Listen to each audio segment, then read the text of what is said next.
Yahoo! Hello, everyone, and welcome to You'll Probably Agree.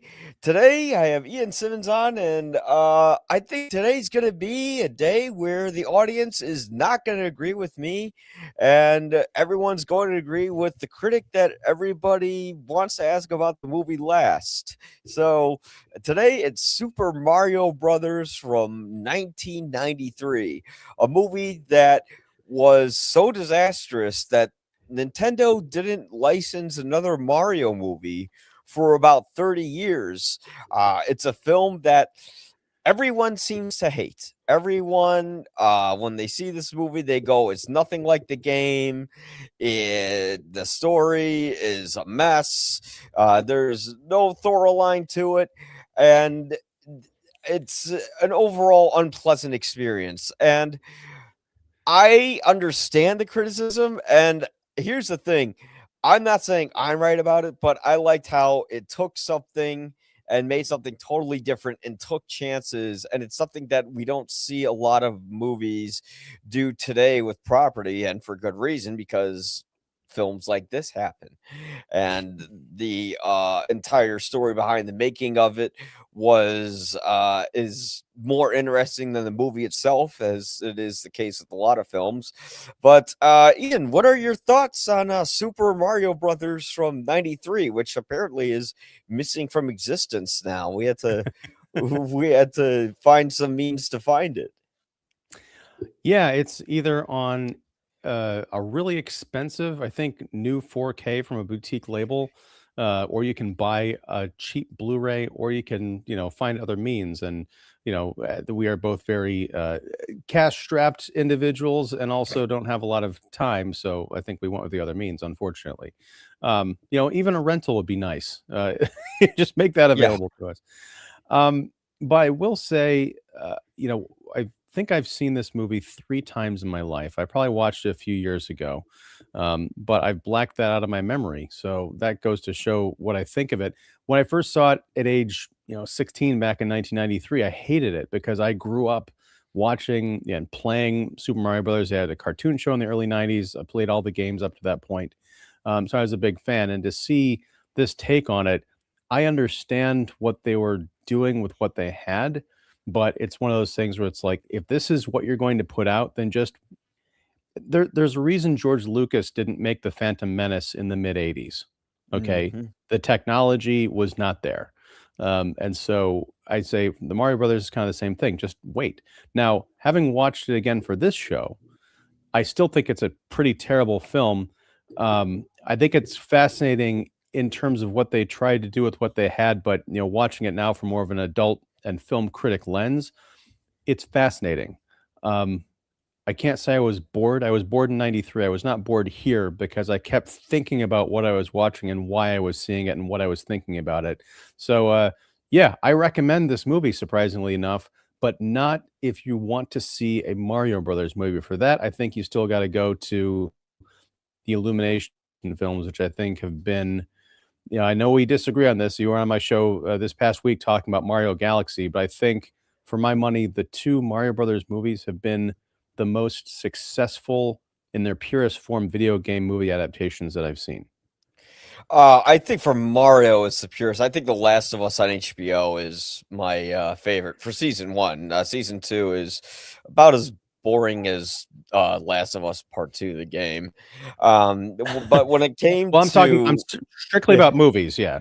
Yeah. yeah, movies, it's hard for me to find like a film to video game adaptation for a feature film that still is pretty good, that has consistently entertained me. I know there's one that's out now, and it's about some smaller game, and it's getting like rave reviews. So I need to check that one out. I don't know the name of it at It's the top of my Exit. I head. think it's Exit 8 or something. I think that's what Yes, it is. yeah, Yeah. yeah. I haven't seen the trailer for it. I've never played the game. I just heard about it like 3 days ago, so I don't know. But I mean, and again, I know nothing about it, but it would seem to me that an independent game would be just about where it's at in terms of trying to adapt something in its purest form. I mean, they had Markiplier's movie from earlier this year. Yeah, it was earlier this year. that was a low budget game and a low budget movie that ended up doing gangbusters because it gave the people exactly what they wanted within the budget that they could pull it off. So yeah, I think there's some factors that really add up to a successful experience. Whereas Mario 93, again, interesting and admirable, but not successful, I don't think. Yeah, I think the biggest problem was the tone. They didn't really nail what, because Mario's supposed to be light and fun and colorful. And the way these guys tackled the movie is that they got these two directors who Annabelle Jankel and Rocky Morton, and they were responsible for Max Headroom. And this was like around the time that, Batman was a big hit and everyone was kind of going towards the darker, sort of like grungy settings. So they thought, okay, we're going to make this movie like a mixture between Blade Runner and Batman for Super Mario. And as a movie, it's like a fun, accessible, sort of like dark, futuristic film for kids. But as a Mario film, you're going, what in the world am I seeing? But like, I was able, like, as a kid, to divorce myself from like the material that it was based on, and I kinda liked that it did something different because it was sort of the reason, I liked Batman when it came out, because I remember before I saw that movie, I would see reruns of the Adam West Show. So then when I would see how they could take something and make it totally different, I'm like, "Oh, that's cool." So I was kinda turned on by that when I saw Mario as a kid, and it didn't really bother me as much as everyone else. I would rewatch it on TV on commercials, and I think it would be fun. I think the idea is interesting where, there's a meteorite that strikes Earth, and the dinosaurs had another dimension where they still lived and evolved, and they want to merge that world with humans. And they were trying to mix the like whole Yoshi dinosaur aspect from the SNES Mario game. I can't remember the name, Mario World. And yeah, it didn't work out because I think this was at a time when studios didn't understand the material. And because of that, I think as a movie on its own, it's fun to watch. But if you're like, this is a Mario Brothers movie, it's like, what are you guys even doing? Yeah, I mean, I think I like what you said there because you mentioned Blade Runner, and I feel like this is almost like Johnny's first dystopian nightmare movie, because it is ultimately a kid's film. I mean, I don't think there's anything totally inappropriate here for children. Um, and if you don't have any context for Mario, maybe they'll get into it, if their parents even bother to show it to them, or if they're like Nintendo embarrassed that it even exists. But yeah, it has that aspect of the kind of the dark twisted corporation run future where everything is corrupt and dingy and dangerous, and you've got these two guys who travel in from the real world and they end up being the heroes to saving the princess and all that stuff and these wacky adventures, and there's a dance sequence and all this crazy stuff. So yeah, but it really is hard to, because there is so much Mario wrapped up in this story, that it's hard to divorce yourself from it. I mean, you've got, if you, and this is something I didn't pick up on 93 because I was watching it in a movie theater and have the advantage of like pausing and rewinding to look at frames. But if you look at the production design, like every bar, every neon sign, every poster is a reference back to a Mario game. You got the Hammer Brothers tattoo parlor. Mhm. You've got Iggy Bullet and Spike are the bills. Bullet Bills. You've got Iggy and Spike are two of the henchmen Yeah. of King Koopa.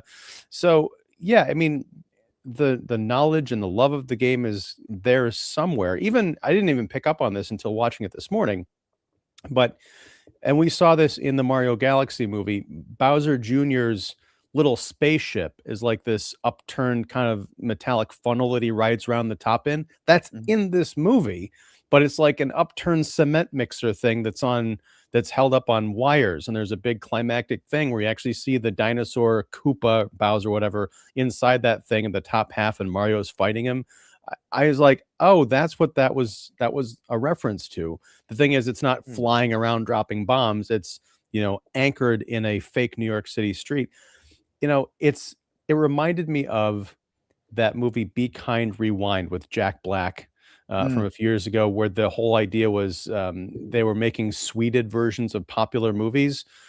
That's what this movie is. mhm. Yeah, and this movie is also, like, one of those films where I actually think one of the things I liked about it is I enjoyed the characters. I enjoyed Mario and Luigi. I thought Bob Hoskins made a great live action Mario. It's weird how Luigi doesn't have a mustache in this movie, why they didn't give that to John Leguizamo. Um, but there's a chemistry is there between those guys. I thought Dennis Hopper made a great villain, although he's not Bowser, he's King Koopa, but he's just it's freaking Dennis Hopper. He's just nuts in it, and it works perfectly well. You buy that character, um, but yeah, the main issue is that you don't really see much of the relationship between Mario and Luigi and how it develops. They just kind of like run around and go on little adventures, which is fine for the material because this is supposed to be a kid, so it's supposed to be an adventure film. But I think because there wasn't a lot of character development in any way, it was just like one set piece after another gets this weird backdrop. Like audiences weren't really on board with it. I mean, there's also just that weird element where you have Princess Daisy's father who's like part of this fungus, and then when he finally is freed from it, there's just a funny scene where he's like, "Oh, the plumbers rescued me," and then he never like reunites with Daisy, and they never have a scene together. Although the movie's kind of like building up to that, but it never really goes anywhere. Like the story kind of feels like it's slapped together in a way, but there's a lot of good movies that are slapped together as well, so it didn't bother me so much. Um, but yeah, I mean, you show this something like this to kids, they're probably not going to like it as much as what Studio Illumination did, where it has all the Mario references, but also it has the look that kids can appreciate. And again, this was a movie that was like a product of its time. Like the '90s were really kind of like into this sort of style, but unfortunately, it's one of those cases where it's like you have people who don't understand the character or the material, and they're just trying to adapt it. And I think Nintendo just rushed it through the door. They didn't really, because they had some versions of the scripts, and they actually went with some of the weird, darker versions. And I think this was a big learning lesson for them. Yeah, I mean, it could be kind of a zeitgeisty thing, like you mentioned with Batman, and certainly the Teenage Mutant Ninja Turtles came out the year after that, and that though those are mega successful movies. So I could see those probably this started development in earnest probably around the same time as those movies were hitting. Like, oh, we can do something like this with Mario. We don't have the, I mean, they did have the early '90s animated TV series, Mhm. but for whatever reason, they decided not to make a 2D animated Super Mario Brothers show, and I think that that was kind of a mistake because the cartoons were really fun, and they took place in the Mario video game world. Uh, so yeah, that was kind of a miscalculation.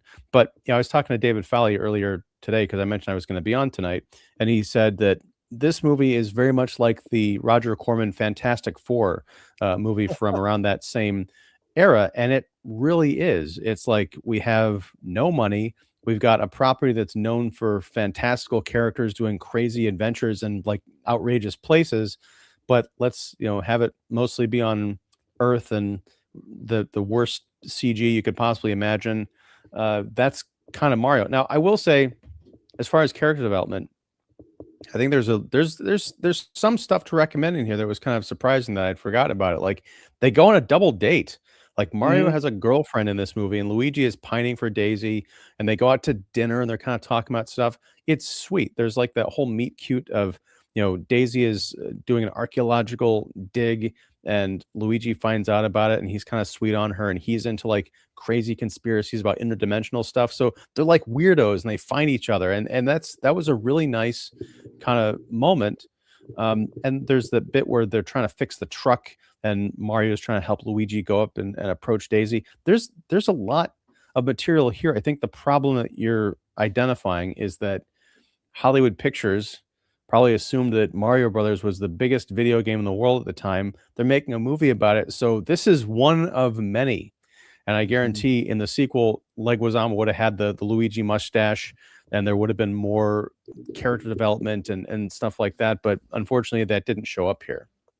Yeah, and they had that whole ending too, where they were setting it up for the second movie, where Daisy comes in with like the big, like that gun that de-evolves people, and she's like, Mario, Luigi, like there's something here, you won't believe it. He's like, I'll believe anything, and then they play the music and they go out, and you're like, yeah, they're not gonna make a sequel after that because I think Nintendo thought this movie, they kind of knew it wasn't gonna be good, but they still thought it would make a lot of money based on the name alone. And here you kind of learn, well, no, if you have a name that's tied to something that people know and you're not faithful to that material, it's not going to work out. You know, like look at Mortal Kombat. That movie, the original one, that movie, now it's not filled with blood and guts and all that like the game, but it follows the story and the characters pretty closely and the look and the feel. So they were, they were able to make something that the fans liked. And then they made Mortal Kombat Annihilation, which, oh man. Well, and that's the thing is because that movie came out in '95, I think, the first Mortal Kombat, and it was Mhm. it was a hit. So again, I'm not sure exactly how concurrent these productions were, but I could see someone looking at the failure of the Mario movie and saying, Yeah. "Okay, we're ramping up to make a Mortal Kombat game. Let's not go the Mario route. We're gonna go faithful or go home." Um, so yeah, again, there's something about the early to mid 90s. It was very much an experimental time because you look back 30 plus years on where comic book movies were, where video game movies were. It's a completely different, game now, for better and worse, I think. Yeah, I mean, well, back then they would take more chances, they would do different things, but yeah, all the adaptations from video games to movies to television was basically unwatchable outside of like the like little cartoon shows and stuff like that that we had. Um, but I mean, this movie is also, I think, a lesson in not just how to faithfully handle the material, but also how to like maybe do something of your own but not take it too far. You know, I like, it's weird, this movie kind of reminded me of like when Zack Snyder did Superman.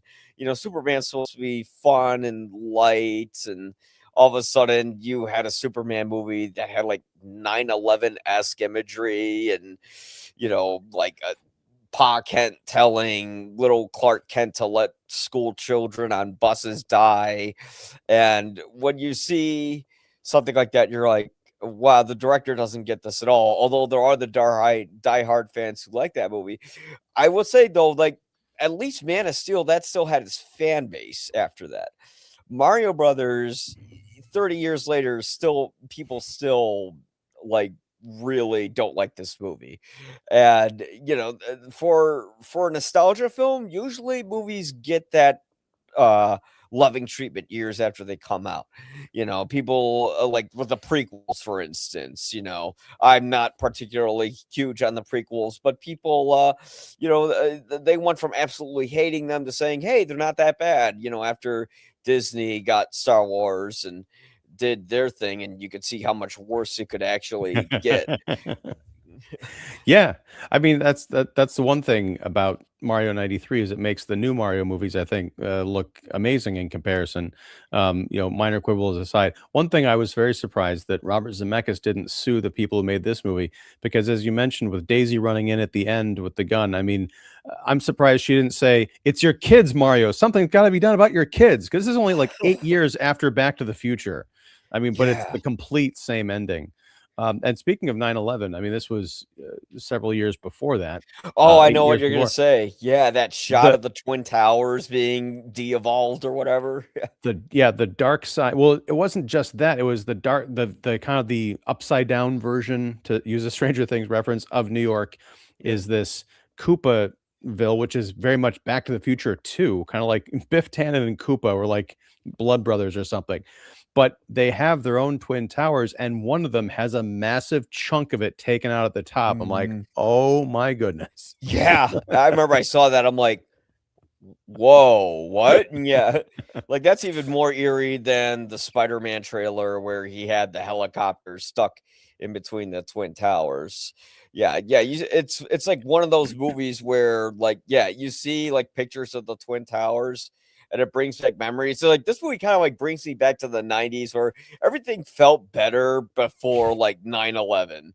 Yeah. This is like a pre-9/11 film where you were kind of like in a healing phase when it came to the country throughout the '80s and the '90s, and then in the 2000s, it started to go down again. But there's like this fun feeling of adventure and creativity in it. And even the look, I love the natural sets in it. Like, yes, the CGI is really bad in some scenes, especially like when they're doing their heads and they're like stretching and doing it. And I get it's the Max Headroom guys, but oh my god, it looks awful. But like some of those puppets look really good. Like the Goombas look okay. I like seeing things are actually filmed on camera. Even that whole New York City dinosaur land set.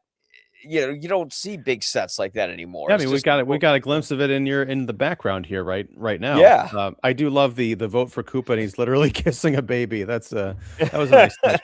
But I mean, but you're right. That's the thing is, I don't I don't think I hate this movie. I don't know what I'm supposed to get out of it, as Yeah. a Mario fan, but it is fascinating. And I agree, like the puppet work is wonderful. I mean, again, on your screen here, you can see one of the Goombas. It looks nothing like the Goombas from the game, and you have to be told that, oh, that's a Goomba, because in the game, it's a little brown mushroom guy that you step on. He's certainly not 9 feet tall and a lizard. He's a mushroom. But the puppetry is fun. I like it reminds me almost the expressions of Thumb Wars. Have you ever seen that TV show, Uh, or I know, the like, TV that's series? Star Wars with the thumbs, Yeah, or mhm, yeah, yeah. yeah, There is that kind of, like, dumb, wide-eyed expression on most of their yeah. faces, and Toad, again, he's not a mushroom, he's a He's like a dude on a de-evolved lizard guitar. person. Yeah, and Yeah. he's got the little harmonica rig, and that's how you know he's him when he pops up later because he's kinda helpful. I really thought this is the same year as Jurassic Park, but I don't think this Yeah, was ILM, but that no. Yoshi, puppet that they built was pretty amazing. He looked a little bit like the Raptors, Yeah. when you see it. But yeah, that Yoshi, but like it looks nothing like cute little Yoshi. Like that Yoshi, like it looks kind of cute-ish, but I still wonder. Like it looks like it could still like eat Daisy if she does the wrong thing with it. Well, Uh and they did that was a nice video game accurate thing that it did was okay, there's like a Koopa has a sidekick slash queen in this movie. I don't know where she came from, but towards the end of the film, Yoshi like sticks out his tongue and like grabs her ankle with it. That was kind of oh fun because he's yeah. constantly using his tongue in the game to grab stuff. Yeah. Yeah. Yeah, you had yeah, and I kinda liked Yoshi. I thought some of the humor was pretty funny, like when they book him in the jail and they had like the big "Ah," like face, and they take a picture of that. Some of the humor didn't work. Like, you had like the two goons who were constantly like cracking jokes and being idiots, and it kept going and going and going throughout the whole movie. Yeah, I mean, but yeah, if you didn't know this was Mario, you'd only know if it was this movie's like basically Mario associated by name only, outside of like maybe Bomb and some of the tiniest references and the red and green shirts. It was interesting how the difference between Mario and Luigi, it's kind of like different from like when the games came out later before like Luigi's Mansion and all that, where it's like Luigi's kind of the scaredy cat and Mario's the brave one. And in this one, like Mario's more the trepidatious one, and Luigi is more like the outgoing, come on, let's go, Mario, let's do this kind of guy.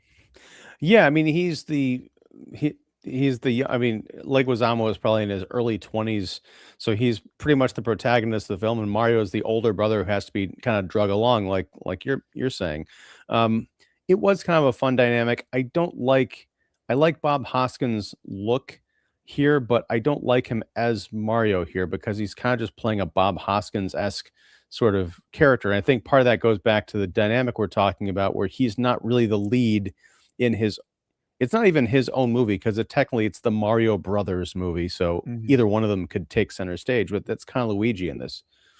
Yeah, and well, the funniest thing is that this was before we even knew what Mario sounded like. Because like from what I remember as a kid, it wasn't until like Mario 64 that we had Charles Martinet. Oh yeah, there he is. I brought him for this podcast. Give him his voice. That's my Mario from childhood. That yeah, I brought home with me. But before Charles Martinet came out and he gave him, the iconic "Oh, let's go, I'm a Mario" kind of voice, we didn't know what he sounded like, We so he did. could have. Okay, In the it was at the late 80s or early 90s, there was that Mario cartoon show that would okay. play, like, it was like an after school thing. Captain Lou Albano of WWE fame played Mario, because they would do these like live action intros.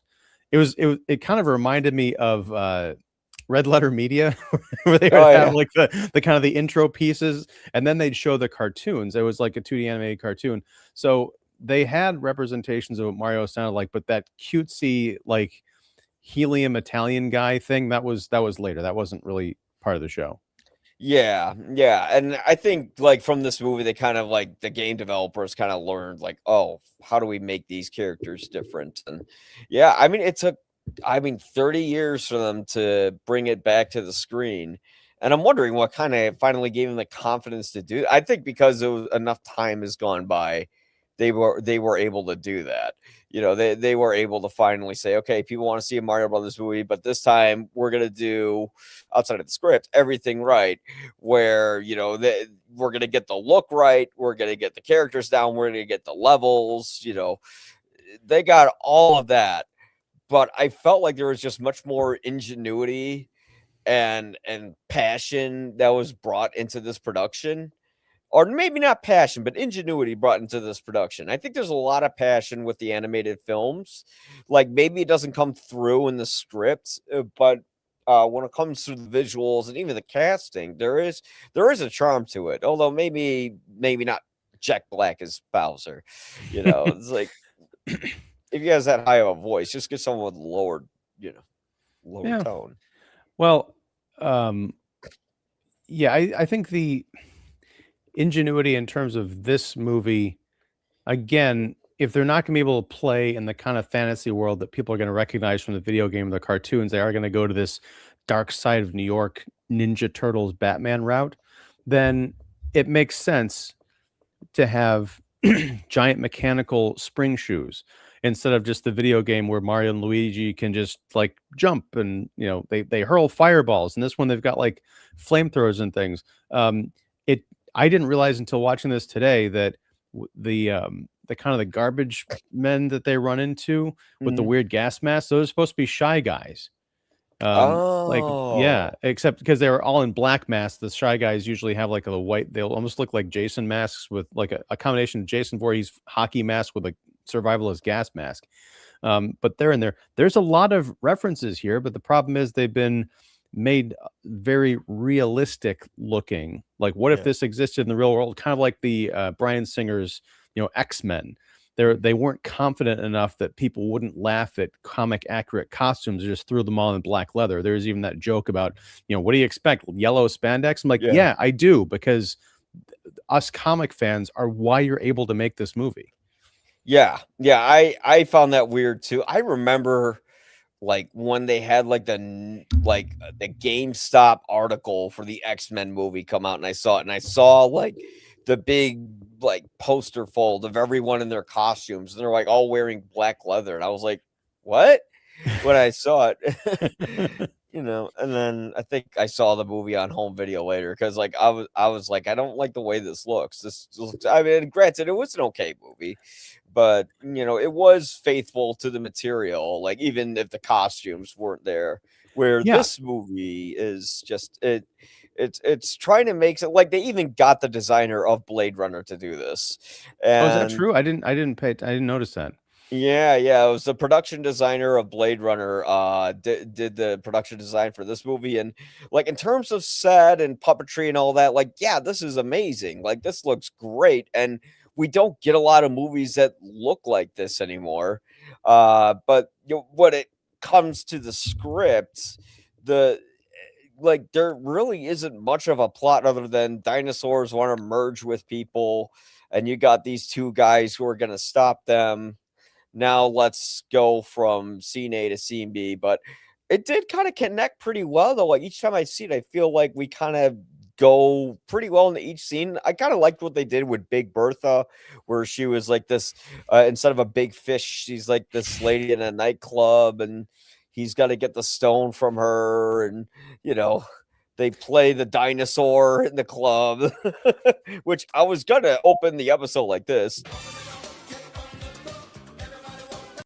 I don't know if you can hear that, but yeah. Yeah, I can hear that you are playing the song, but it's barely coming through. Um, but Is it yeah, I mean, it was an interesting choice. Um, and I recognize the actress. I just don't know where I've seen her, but I've definitely seen her before.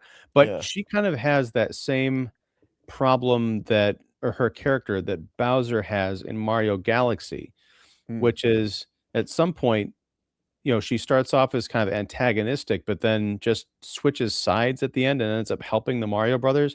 Is it because she just thinks Mario is cute or what? Because when yeah, he steals the necklace after that dance scene, she's kind of like looking around. She almost looks hurt rather than yeah. mad.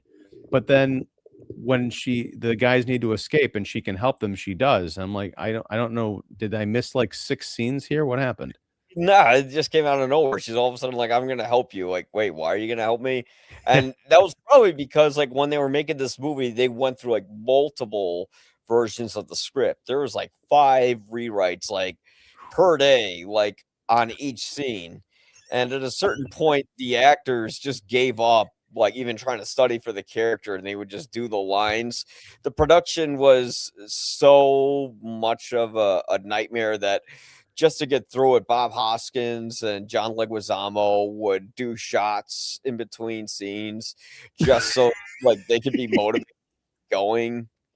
Which is why, like, oh yeah, like in the beginning when they're driving the truck, like Bob Hoskins actually hurt his hand because Leguizamo was drunk when he was driving it, and the door like fell shut on his hand, and they had to like put like a fake cast on it throughout the rest of the movie. Like they've asked like Bob Hoskins, like, what was the worst movie you've ever worked on? Super Mario Brothers. Dennis Hopper said it was Super Mario Brothers. Well, that's oh, one thing I wanna mention before I say the next thing. Yeah. I watched all through the end credits, and I noticed, um, Dan Castellaneta, who voices Homer Simpson, he's the narrator in this movie, and you might even forget there is a Really? narrator because there's a narration at the very beginning, but there's nothing at the Not end. It's just like, we yeah. just gotta explain some stuff up front, but this isn't a narration kinda movie, but yeah, it's Homer Simpson. Wow. I had no idea that was him. Yeah, it's one of those movies that like it's a you could tell it was one of those productions that they rushed through the door, but yet they kind of produced something that's still pretty memorable. Because I mean, maybe it's because I was a kid and I saw it, and as a kid, you kind of like anything you see or whatever appeals to you. Like to me, I always like the dark, kind of grungy Batman stuff. Sure. That's what appealed to me more than the light, fluffy stuff. Um, so to me, I liked it, but I feel like this is a movie where it should be available. I don't know why they don't make it available on platforms. Like, If I had to guess, it's probably a rights issue. I don't know who yeah, owns Hollywood Pictures, what mega conglomerate has absorbed that, but I know, like I mentioned, there was I think it was last year I saw an ad for it. Some boutique like home video label put out like this massive, like this is Lawrence of Arabia of trash cult video game cinema 4K collection that had all sorts of extras and discs and bonus stuff on it. I never bought it, but I'm curious to see what is in that package and what mm, people who are defenders of this, like serious diehards, have to say about it. Not saying it'll turn me around, but it's fascinating to see, as they say, one person's trash is another person's treasure. But yeah, I would say it's probably a licensing issue of some kind. yeah, that probably is what it is. I mean, it's unfortunate though because it would be interesting for because there is a lot of curiosity about this movie. There's a lot of videos on the internet about it. A lot of people have like done research on it, and yeah, it's probably not only rights issues, but there's like no real demand to see it, so they're not going to go out of their way to have people go out and rent it and all that. Um, Maybe. I mean, uh, but that's the thing is like I I don't know about the streaming infrastructure, but yeah, it seems like if you had the rights to stream this, you could just throw it up there and forget about it. Unless there's like an ongoing significant cost to keep it up there, you're gonna get people who again are curious, especially when you've got Mario and Mario Galaxy being, this is the biggest movie of the year we're talking about right now. Wait a second, there was a live action movie from the 90s. People will shell out $4 to watch that. Even if yeah. they turn it off halfway through, they still got your money.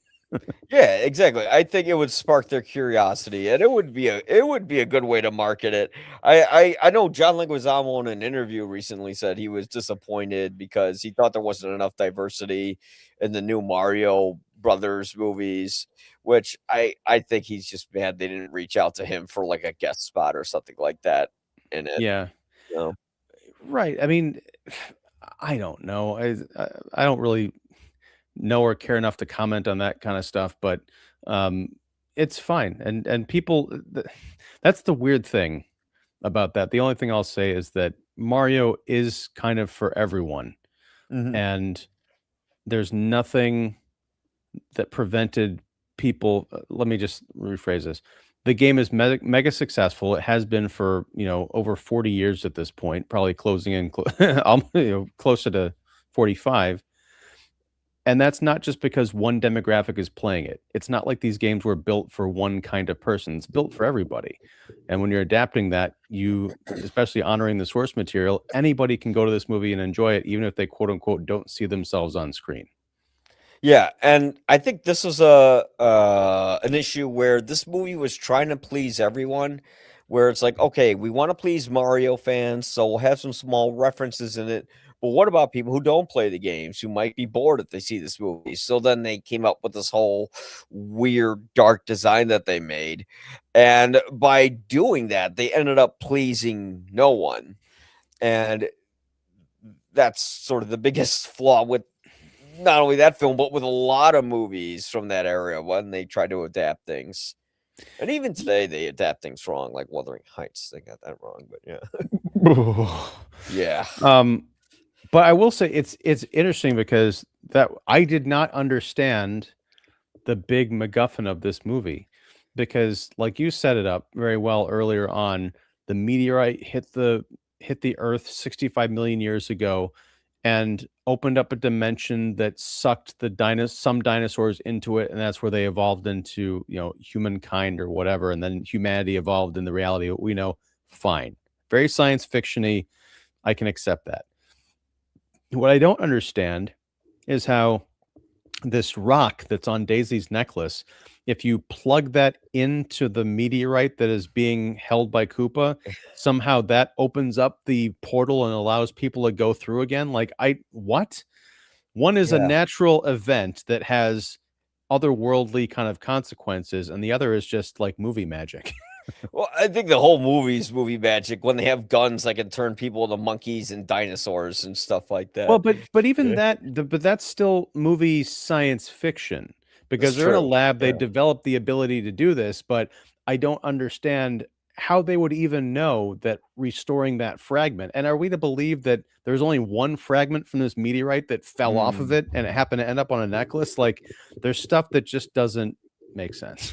Yeah, that was probably what Daisy was going after at the end of the movie were the other fragments. Who knows? That I would have don't made know. sense for a sequel, but yeah, there's a lot of plot holes with this movie because this movie's kind of messy. Um, but it's a fun messy, it's kind of like one of those fun bad movies. It's entertaining throughout the whole thing. I even like the score a little bit, Alan Silvestri, yeah. yeah, yeah, it's a pretty creative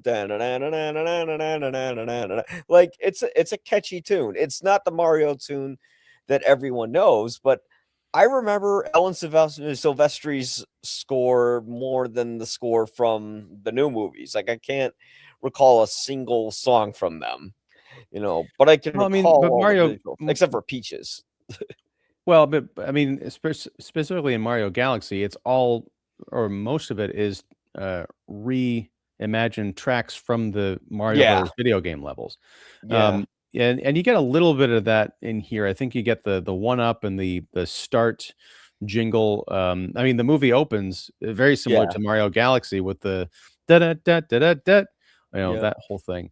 Um, so yeah, and I also like there's like that weird kind of 2D, almost Super Nintendo graphics of the dinosaurs, and then the meteor strikes, and then it kind of becomes real, and that's all the narration prologue. So yeah, this movie is weird.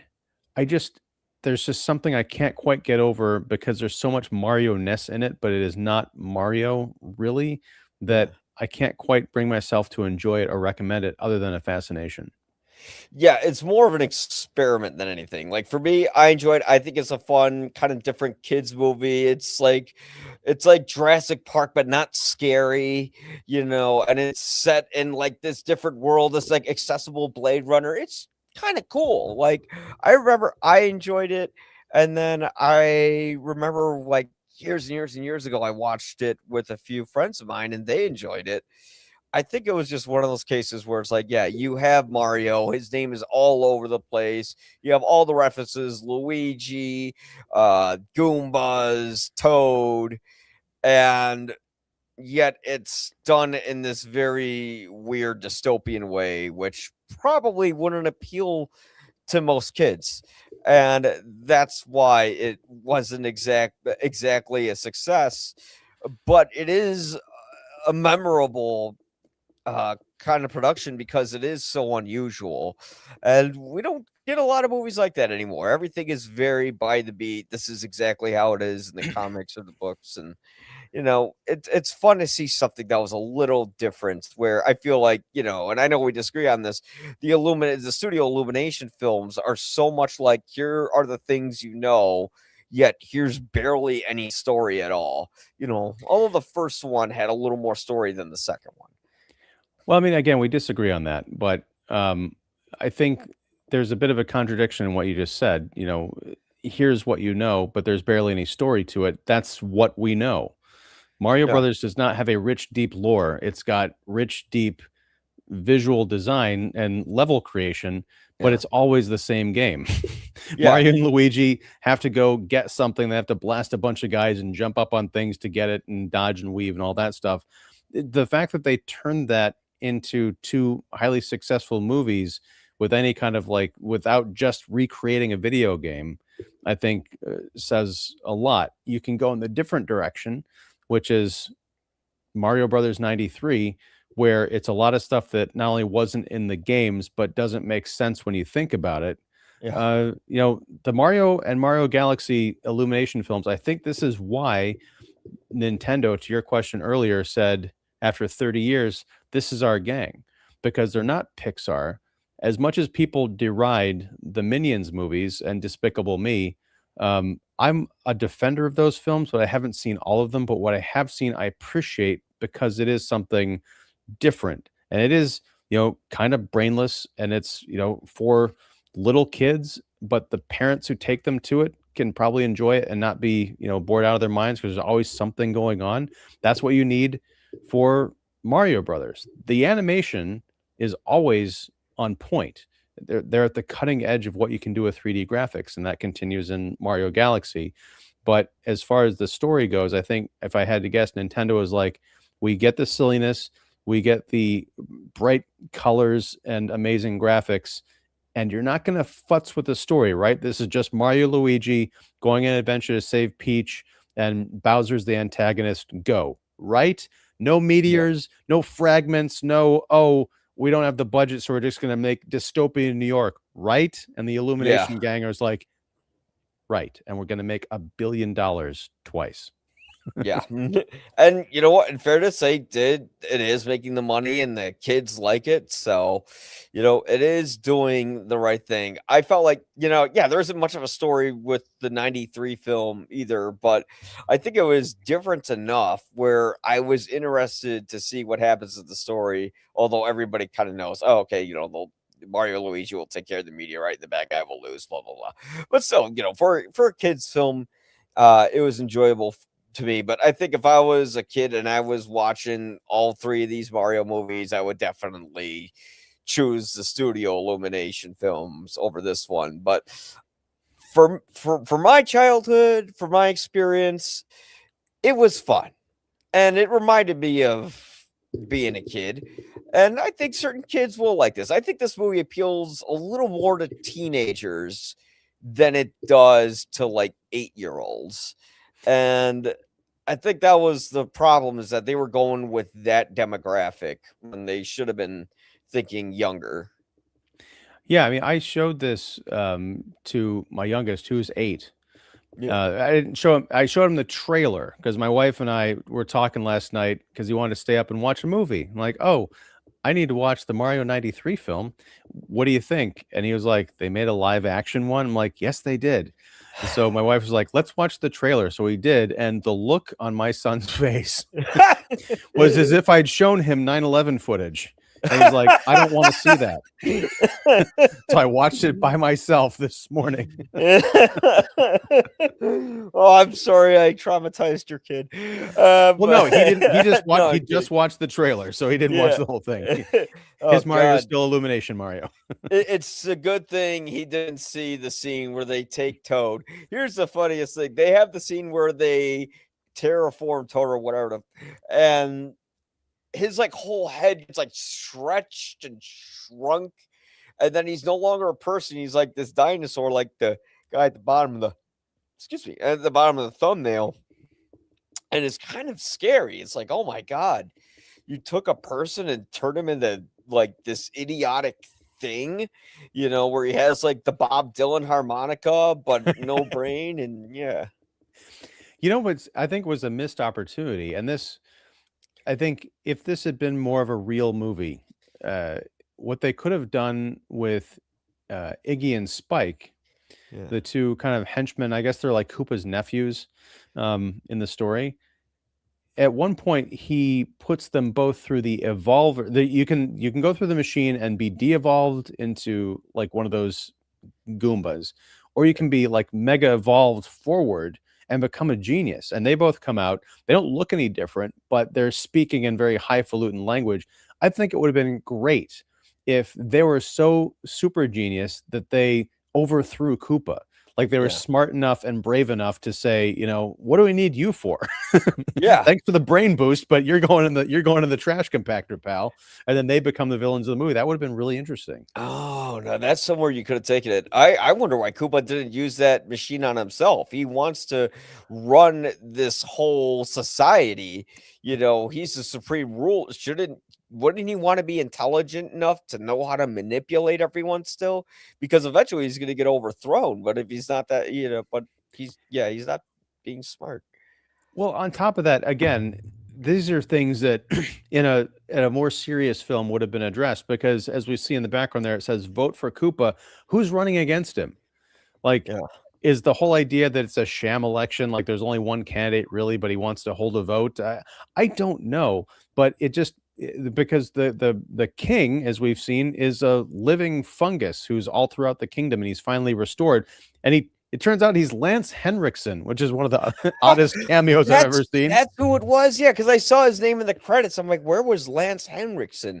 But Yeah. I guess because they put all that stuff on him, I didn't recognize him. Plus, he had I think white or gray hair, so he looks more like he does now than he did back in 1993. Oddly enough. Wow. Yeah. But yeah, it's just like these little story details. Like if we spent more time in this universe, I think that would have been really interesting. But I did love Dennis Hopper in this film, because even if he hates it, didn't want to talk about it, he's still committed. He is a consummate professional actor, and it looked like he was having fun playing a villain, but also taking the fact that he was a villain in a stupid movie very seriously. He didn't just like phone it in.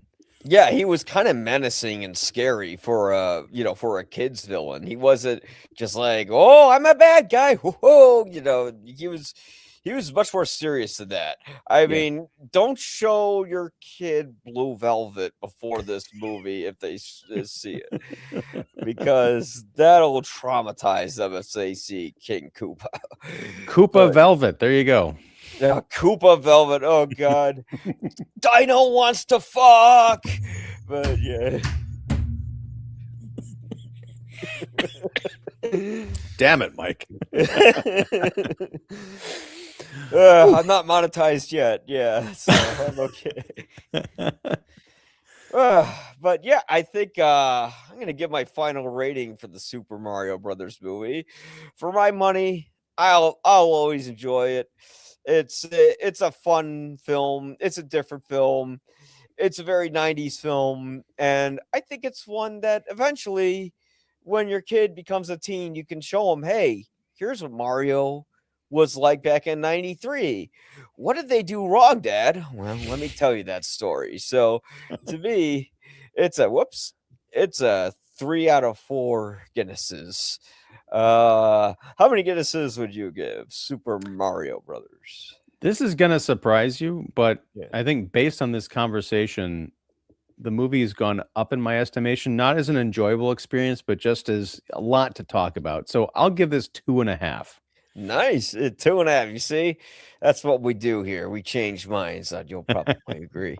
But folks, so let's see if there's any comments. There aren't. Good. So guys, if you liked what you saw, remember to like, subscribe, comment, and all that. And until next time, you'll probably agree. You'll hopefully agree. And if you don't, let me know why respectfully, because I will delete any disrespectful comments. Thank you very much, and have a good one, folks.